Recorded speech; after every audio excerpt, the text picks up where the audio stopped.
այսօր մենք ունենք բոլորովին այլ պետություն, քան ունեցել ենք 2018 թվականին։ Այսօր մենք անկախ ենք ավելի, քան երբևէ, ինքնիշխան ենք ավելի, քան երբևէ, պետություն ենք ավելի, քան երբևէ, ժողովրդավարական ենք ավելի, քան երբևէ, զարգացած ենք ավելի, քան երբևէ, խաղաղ ենք ավելի, քան երբևէ, բարեկեցիկ ենք ավելի, քան երբևէ, անվտանգ ենք ավելի, քան երբևէ։ Մի բան էլ ասեմ,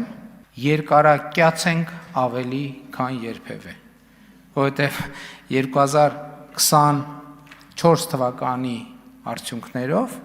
Հայաստանի Հանրապետությունում կյանքի միջին տևողությունը 78.6 է, ինչը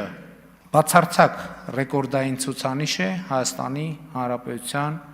գոյության ողջ ընթացքում եւ ինչքան հասկանում եմ ընդհանրապես վերջին նույնիսկ խորհրդային միության ժամանակների հետ համեմատ։ Եվ այսօր մեր պետության հեռանկարները որոշակի են ավելի, քան երբևէ, եւ սա առաջին հերթին Հայաստանի եւ Ադրբեջանի միջև խաղաղության շնորհիվ, որը հաստատվեց 2025 թվականի օգոստոսի 8-ին ԱՄՆ մայրաքաղաք Վաշինգտոնում նախագահ Թրամփի աջակցությամբ։